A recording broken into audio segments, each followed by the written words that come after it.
প্রযুক্তিকে ব্যবহার করে আজকে যেভাবে এসআইআর করা হলো, সেই এসআইআর এর মধ্য দিয়ে দুটো নামের মধ্যে যেহেতু মিল নেই, মাঝখানে সংশোধন করা হয়েছিল, মাঝখানে ত্রুটি সংশোধন করা হয়েছে, ভুল নামটাকে ঠিক নাম করা হয়েছে, কিন্তু আমরা দেখলাম তাদের নামও ভোটার তালিকা থেকে বাদ পড়ে গেছে।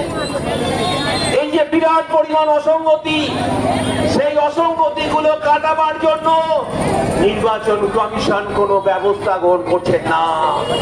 যারা লক্ষ লক্ষ মানুষ যারা ট্রাইব্যুনালে যাদের ভবিষ্যৎ ঝুলছে, তাদেরকে বিভিন্ন সামাজিক সুরক্ষা প্রকল্প থেকে তাদেরকে নাম বাদ দেওয়া হবে বলে ভয় দেখাচ্ছে বর্তমান রাজ্য সরকার, কেন্দ্র সরকার, ডবল ইঞ্জিন সরকার। ভোটের আগে মতুয়া কিংবা সংখ্যালঘু ভোট কোন দিকে যাবে তা নিয়ে নানান জল্পনা। তবে এখন প্রায় নিশ্চিহ্ন হওয়া তৎকালীন শাসক দল তৃণমূল কিংবা সেই সময় বিরোধীতে থাকা বর্তমান ক্ষমতাসীন ডাবল ইঞ্জিনের বিজেপি সরকার যাদের নাম বাদ গিয়েছে তাদের নিয়ে খুব বেশি চিন্তিত নয় বলেই মনে করছেন বামপন্থীরা। তারা নিজেরাই অভিমানের সুরে জানাচ্ছেন, শূন্য হয়ে যাওয়া দলটি তাদের দলের আদর্শে বিশ্বাসী বেশ কিছু আইনজীবী বিনামূল্যে আইনি পরিষেবা দিয়ে চলেছেন।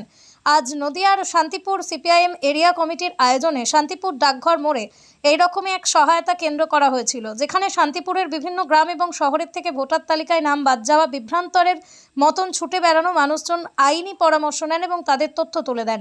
এই বিষয়ে আইনজীবী জানান, বিভিন্ন সরকারি সহযোগিতা থেকে তারা বঞ্চিত হচ্ছেন। প্রান্তিক মানুষজন নিজেদের কাজ করে দুবেলা দুমুঠো অন্ন জগতে হিমশিম খাচ্ছেন, আর তার মধ্যেই আজ 6 মাস ধরে কখনো ট্রাইব্যুনাল, কখনো বা সংশ্লিষ্ট নানান দপ্তরে ঘুরে বেড়াচ্ছেন। তাই তাদের প্রকৃত সহযোগিতার উদ্দেশ্যে সিপিআইএম রাজ্য কমিটির নির্দেশে বিভিন্ন এলাকায় এ ধরনের সহযোগিতা করছেন বামপন্থী মানসিকতার আইনজীবীরা।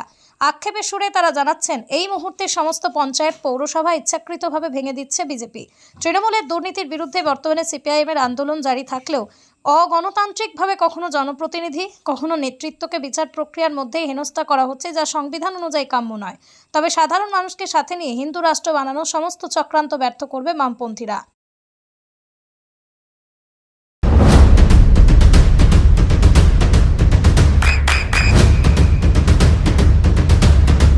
বৃষ্টিতে স্বস্তি। বৃষ্টি অ্যাকোয়া, বিশুদ্ধ পানীয় জল।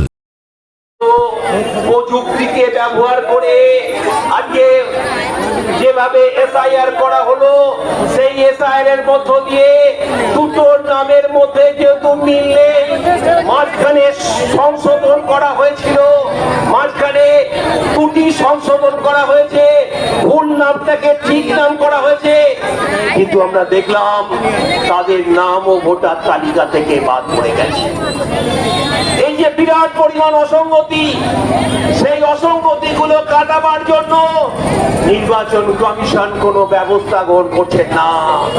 যারা লক্ষ লক্ষ মানুষ যারা ট্রাইব্যুনালে যাদের ভবিষ্যৎ ঝুলছে, তাদেরকে বিভিন্ন সামাজিক সুরক্ষা প্রকল্প থেকে তাদেরকে নাম বাদ দেওয়া হবে বলে ভয় দেখাচ্ছে বর্তমান রাজ্য সরকার, কেন্দ্র সরকার, ডবল ইঞ্জিন সরকার।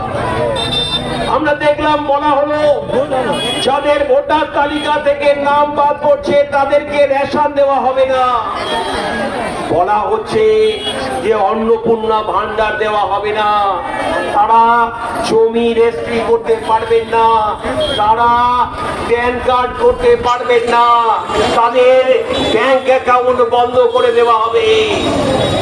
আমরা বলেছি, দেখেছেন উদয়বাবু আপনাদের সামনে বলেছেন, এই ধরনের সমস্যা যাদের হচ্ছে, এই ধরনের সমস্যার সম্মুখীন যারা হচ্ছেন, তারা আমাদের সঙ্গে যোগাযোগ করবেন, তাদেরটা আলাদাভাবে দেখবার ব্যবস্থা হবে। কোন পরিষেবা, ভারতবর্ষ আমাদের দেশ, আমাদের দেশের যে সংবিধান, যে সংবিধানে প্রতিটা মানুষের সমান অধিকার, প্রতিটা মানুষ সমান অধিকার পাবে। ভোটার আইডেন্টি কার্ড, ভোটার তালিকায় নাম থাকা না থাকা মানে সেটা নাগরিকত্ব যাচাই করার একমাত্র প্রমাণপত্র নয়। ভোটার তালিকায় নাম যদি বাদ পড়ে, কারোর নাগরিকত্ব তাকে কেড়ে নিতে পারে না দেশের সরকার। ফলে সুপ্রিম কোর্ট এই কথা বলেছে, আমাদের দেশের সংবিধান এই অধিকার গোটা দেশের মানুষকে দিয়েছে। কারণ নাম যদি বাদ পড়ে তিনি বাংলাদেশি হয়ে যাবেন, তিনি বিদেশি হয়ে যাবেন, তাকে আজকে তাকে দেশ থেকে বার করে দেওয়া হবে। এমন কাজ করতে পারবে না দেশের সরকার, পারবে না ডবল ইঞ্জিন সরকার। আজকে মানুষের স্বার্থে তারা ফ্রি পরিষেবা তারা দেবে, মানে এই লড়াইটা আমরা যেমন বিডিও অফিসে লড়েছি, আমরা এসডি অফিসে লড়েছি, আমরা ডিএম অফিসেও এই লড়াইটা সংগঠিত করেছি, আমরা কলকাতার হাইকোর্টে দাঁড়িয়েও সেই লড়াইটাকে এগিয়ে নিয়ে যাওয়ার কাজ আমরা সংগঠিত করব। আজকে আমরা আপনাদের কাছ থেকে যত জনের কাছ থেকে আমরা তথ্যগুলো পাবো, যারা ট্রাইব্যুনালের জন্য আবেদন করেছিলেন, সমস্ত তথ্য আমরা আপনাদের কাছ থেকে সংগ্রহ করব এবং সেই সংগ্রহ করে এবং সেই তথ্য সংগৃহীত তথ্যের ভিত্তিতে আগামী দিনে ট্রাইব্যুনালে দাঁড়িয়ে এই শান্তিপুরের প্রতিটা ভোটারের নাম যাতে তালিকাভুক্ত হয়, বাদ যাওয়া প্রতিটা মানুষ তারা যাতে ভোটার আজকে তারা যাতে নাগরিকত্ব পান, তারা যাতে ভোটার হতে পারেন, তার জন্য কোনো এটা একটা ভুল ধারণা, যেখানে কোনো ফর্ম দেওয়া হয়নি। এখানে যেটা করা হচ্ছে, যেটা যে এসআইআরে হচ্ছে, আমরা ট্রাইব্যুনালে যাদের নাম বাদ গেছে তারা ফর্ম ফিল আপ করেছে এবং তারপরেও আমাদের কাছে যা খবর আছে 8 বছর 10 বছর লাগবে। তাহলে আমরা এটা রাস্তায় মুভমেন্টটা করতে চাইছি। আমরা যে কথা বলতে চাই হিসাবে আমরা হাইকোর্টে একটা পাবলিক যেখানে আমরা হাইকোর্টকে জানাবো, যে কারণ সুপ্রিম কোর্ট বলেছে তুমি হাইকোর্টে জানাও, হাইকোর্টকে জানাবো তুমি একটা ব্যবস্থা করো, একটা সুরাহা করো। 10 বছর ধরে আমরা কোথায় থাকবো? তাহলে আমাদের লোকে পাড়া প্রতিবেশী বলছে বাংলাদেশি, কেউ বলছে ঘুষপেটিয়া, আমাদের এই শান্তিপুরে অসংখ্য মানুষের নাম বাদ পড়েছে, অন্নপূর্ণা পাবি না, তাহলে আমরা যাবো কোথায়? এবং আমরা ভোটের আগে এত ক্যালকুলেশন, ভোটের আগে এত আলোচনা, সে সমস্ত ভোট মিটে গেল আর হয়ে গেল, মানুষজনকে আর দেখা যাচ্ছে না। যারা পরবর্তীতে তারা এখন টাকা ভাগাভাগির জন্য হাইকোর্টে মামলা করে, তারা এফআইআর এর জন্য মামলা করে না। আর যারা ভোটের রাজনীতি করে প্রাক্তন তৃণমূল হচ্ছে মুখ্যমন্ত্রী হয়ে যায়, মুখ্যমন্ত্রী হয়ে বেরিয়ে যায়। রাস্তার লড়াই থাকে, যারা শূন্য, যারা এখন এক, তারা লড়াইটা করে।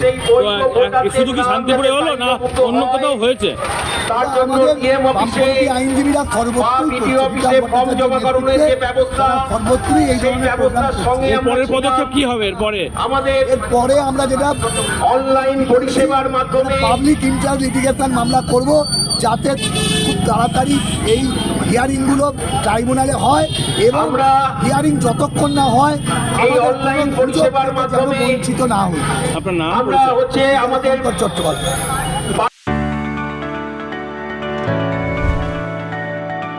চোখের যত্নে এখন আরও আধুনিক এক ঠিকানা, স্বদেশ আই হসপিটাল, চাকদহ। চোখের বিস্তারিত পরীক্ষার জন্য রয়েছে উন্নত জাইস ডায়াগনস্টিক প্রযুক্তি।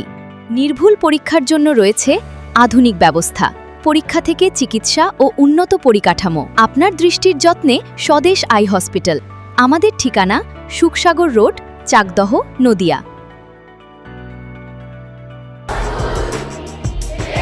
আপনার সন্তানের উজ্জ্বল ভবিষ্যতের সঠিক দিশা JRS public school. JRS public school, যেখানে শিক্ষা এবং আনন্দ একসাথে। JRS public school has an excellent team of teachers for the holistic development of your child. আপনার সন্তানের উজ্জ্বল ভবিষ্যতের একমাত্র ঠিকানা জেআরএস পাবলিক স্কুল। আপনি কোথায় ইনভেস্ট করবেন, কেন করবেন বুঝতে পারছেন না তো? সঠিক গাইডলাইন পেতে আজই আসুন নদিয়ার চাকদাতে নিবেদিতা প্রাইভেট লিমিটেডে। Nivedita private limited, marketing and distribution service. Balcony বা সিঁড়ির রেলিং, মডিউলার কিচেন বা ড্রয়িং রুম, এক কথায় আপনার স্বপ্নের বাড়িকে করে তুলুন আরো সুন্দর। Chakdah ply centre, gorgeous look বা কোয়ালিটি সবে 3 number 1 Chakdah ply centre. Chakdah ply centre, KBM, Chakdah, Nadia. হোমওয়ার্কটা করেছো? হ্যাঁ স্যার। এ বাবা, ভুল করেছো কেন? চোখে কেমন ঝাপসা দেখছি, লিখতে আর পড়তে খুব সমস্যা হচ্ছে। চাকদার মডার্ন অপটিক্স থেকে ভালো চোখের ডাক্তার দেখিয়ে নাও। প্রতিদিন প্রকৃত চোখের ডাক্তার ও দৃষ্টি বিশেষজ্ঞ মডার্ন অপটিক্স, চাকদহে। চাকদা অ্যালুমিনিয়াম সেন্টার, প্লাই, কাঁচ, laminates, kitchen fittings, door lock, window ও অ্যালুমিনিয়ামের খুচরো ও পাইকারি বিক্রেতা। Chakdah aluminium centre, Purbalalpur 50 number রেলগেটের পাশে, চাকদা, নদিয়া।